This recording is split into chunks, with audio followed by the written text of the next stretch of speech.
Continuons le commentaire de l'Épître aux Romains. Nous sommes à la 24e partie de ce livre ou de ce commentaire. Ce commentaire est écrit par le bien-aimé frère Hamilton Smith. Chapitre 2, petit 4, sous 4 bar 5, Romains chapitre 7, verset 18a. Nous lisons Romains chapitre 7, verset 18a. Car je sais qu'en moi, c'est-à-dire en ma chair, il n'habite point de bien. Commentaire. Deuxièmement, dans cette lutte pour faire le bien et surmonter le péché par des efforts légaux, une autre vérité importante est apprise. Je découvre le mal incorrigible de la chair. Comme le dit l'apôtre, je sais qu'en moi, c'est-à-dire en ma chair, il n'habite point de bien. Il ne dit pas, je ne fais pas le bien, mais en moi, il n'habite point de bien. Il est ici question de ce que je suis, non pas de ce que je fais. En fait, la chair peut faire beaucoup de choses moralement justes. Sans doute que, dans le cas supposé, la vie était sans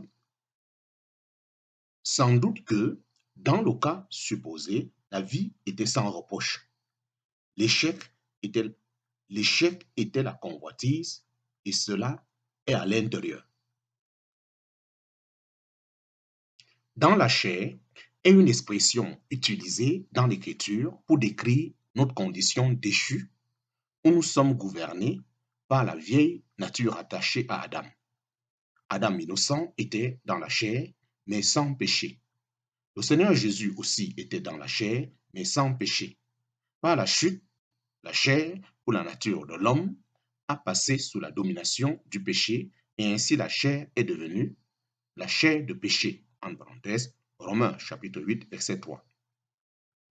Dans cette lutte pour faire le bien, nous découvrons qu'en dépit de tous nos efforts, la chair ne change pas. La convoitise jaillit de manière toujours répétée dans le cœur, montrant que la vieille nature est là, incorrigible. Nous découvrons que non seulement il y a beaucoup de mal dans la chair, mais que dans la chair, il n'y a aucun bien. Nous sommes amenés au point où nous avons horreur de nous-mêmes. En parenthèse, Job chapitre 42, verset 6. Chapitre 2, petit 4, sous 4 bar 6, Romains chapitre 7, versets 18b et 19. Nous lisons Romains chapitre 7, versets 18b et 19. Car le vouloir est avec moi, mais accomplir le bien, cela, je ne le trouve pas. Car le bien que je veux, je ne le pratique pas, mais le mal que je ne veux pas, je le fais. Commentaire. Troisièmement, une autre vérité solennelle est apprise dans cette lutte. C'est le fait que nous n'avons aucune force. C'est peut-être la vérité la plus difficile et la plus humiliante à apprendre. Quelqu'un a dit que c'est là une leçon bien plus humiliante à apprendre que celle d'avoir commis certains péchés dans ma vie passée. Cela soulève la question non pas de ce que j'étais avant de connaître Christ, mais de ce que je suis maintenant que je le connais. La leçon que nous n'avons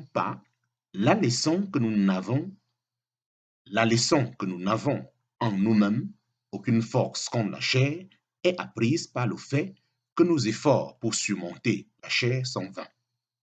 En réalisant que cette convoitise, cet orgueil, cette vanité sont un tout et doivent être surmontés, nous nous mettons à l'œuvre par la prière, par l'étude de la parole et d'autres exercices religieux pour surmonter ces choses mauvaises. Le résultat est que nous nous fatiguons sans succès jusqu'à ce qu'enfin nous soyons obligés de dire « accomplir le bien, cela, je ne le trouve pas. Car le bien que je veux, je ne le pratique pas, mais le mal que je ne veux pas, je le fais. » Nous apprenons ainsi que si la victoire dépend de nos propres efforts, nous ne pouvons qu'être entièrement vaincus car nous n'avons pas de force.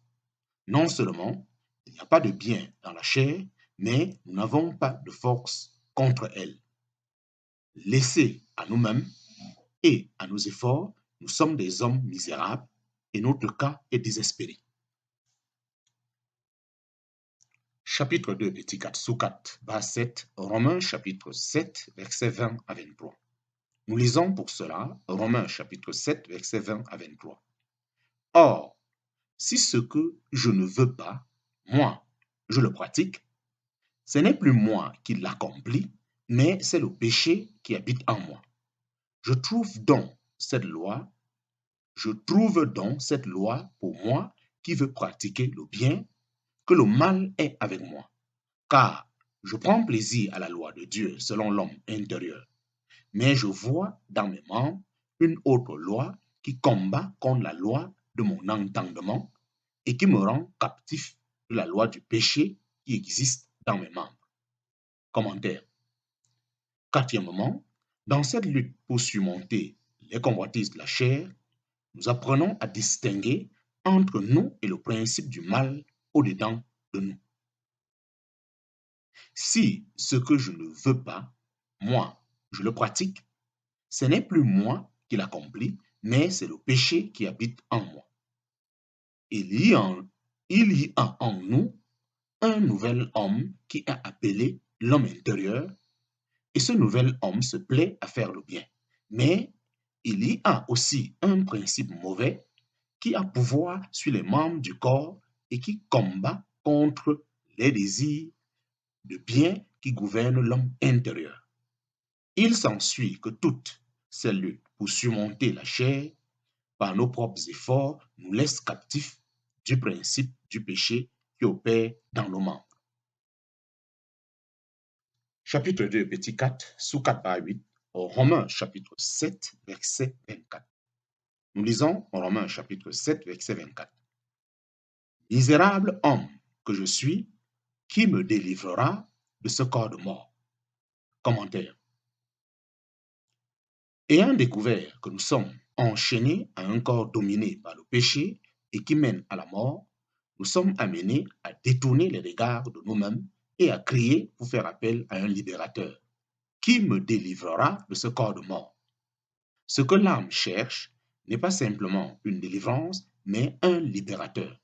Nous pouvons en effet en arriver au point de réaliser le besoin de délivrance du péché, mais sans y parvenir, car nous recherchons une délivrance plutôt qu'un libérateur. La question n'est pas comment être délivré, mais qui me délivrera. Chapitre 2, petit 4, sous 4 à 9, Romains chapitre 7, verset 25. Nous lisons Romains chapitre 7, verset 25. Je rends grâce à Dieu par Jésus-Christ notre Seigneur, ainsi donc moi-même, de l'entendement, je sais la loi de Dieu, mais de la chair, la loi du péché. Commentaire. La réponse vient immédiatement. Je rends grâce à Dieu par Jésus-Christ notre Seigneur. Le secret de la délivrance se trouve en vivant par la foi au Fils de Dieu qui m'a aimé et qui s'est livré lui-même pour moi. En parenthèse, Galates chapitre 2, verset 20. La délivrance ne se trouve pas en s'appuyant sur nos prières, sur notre connaissance de l'Écriture ou sur notre dévouement, mais en regardant au Fils de Dieu. En présence de la chair, du monde et du diable, des ennemis qui sont beaucoup plus forts que nous, nous nous tournons vers celui qui est plus fort que tous nos ennemis. La chair est trop forte pour nous, mais le Fils peut nous affranchir, en parenthèse, Jean chapitre 8, verset 36. Le monde est trop fort pour nous, mais le Fils a vaincu le monde, en parenthèse, Jean chapitre 16, verset 33. Satan est trop fort pour nous, mais le Fils de Dieu a été manifesté pour détruire les œuvres du diable, en parenthèse, 1 Jean chapitre 3, verset 8. En regardant à lui, nous regardons à celui qui est avec nous, qui nous aime et qui peut nous soutenir. Nous arrivons, du point de vue gouvernemental, à la vérité expérimentale décrite doctrinalement au début du chapitre. la vérité que nous sommes mariés à un autre, à celui qui est ressuscité dans les morts, afin que nous portions du fruit pour Dieu. En parenthèse, Romains chapitre 7, verset 4. Ainsi, la délivrance est atteinte, mais par le moyen du libérateur. Néanmoins, cette délivrance n'est pas de la présence du péché. Néanmoins, cette délivrance n'est pas de la présence du péché, mais de la puissance du péché. Dans le ciel, nous serons délivrés entièrement de la présence du péché. Mais sur la terre, la chair est encore dans le croyant, quoiqu'il soit délivré de sa puissance. La dernière phase du verset 25 de Romains chapitre 7 le décrit clairement. Ainsi donc, moi-même, de l'entendement, je sais la loi de Dieu, mais de la chair, la loi du péché. C'est une constatation du caractère et de la disposition à la fois de la nouvelle et de la vieille nature. La délivrance de la loi ne modifie pas la disposition de l'esprit renouvelé vis-à-vis de la loi, ni ne modifie la chair. Que nous soyons délivrés ou pas, la tendance de l'esprit renouvelé est d'obéir justement à la loi de Dieu et celle de la chair est de résister à Dieu et obéir au péché. Chapitre 2, petit 5. La position du croyant en Christ. En parenthèse, Romains chapitre 8. Tous les différents versets de Romains chapitre 8 pourront nous présenter la position du croyant en Christ. Chapitre 2, petit 5. La position du croyant en Christ. Romains chapitre 8. Nous commenterons donc ces versets de Romains chapitre 8. Au chapitre 6 de l'Épître aux Romains, nous apprenons comment le croyant est délivré de la puissance du péché par la mort avec Christ afin de vivre pour Dieu dans le Christ Jésus. Au chapitre 7 de l'Épître aux Romains, nous apprenons que le lien avec la loi a été rompu par la mort de Christ afin que le croyant bénéficie désormais du soutien de Christ ressuscité dans les morts. Au chapitre 8 de l'Épître aux Romains sont listées les bénédictions du croyant placé dans la pleine position chrétienne et libéré du péché et de la loi.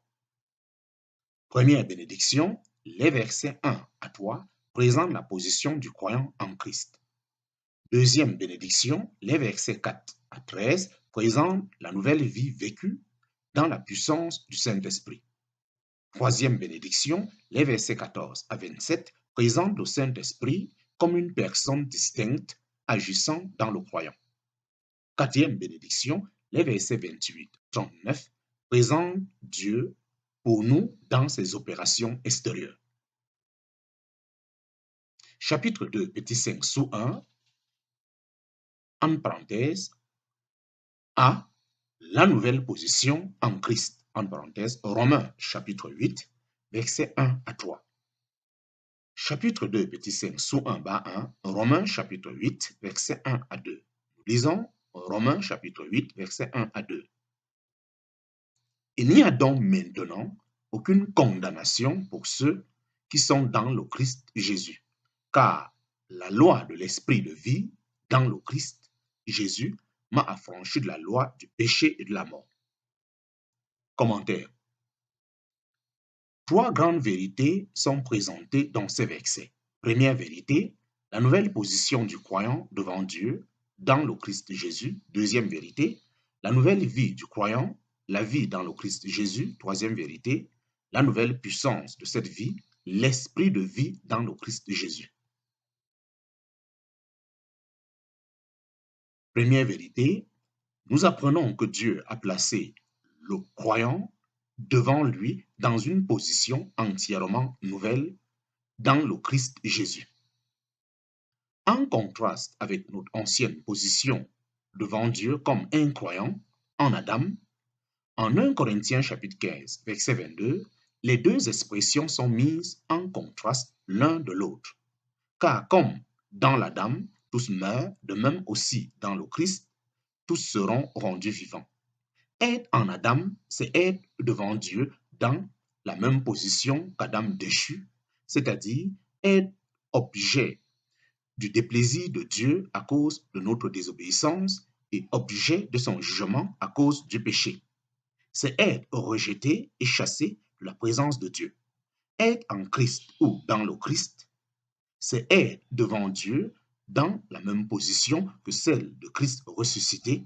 C'est être dans la faveur de Dieu exempté du jugement et agréable.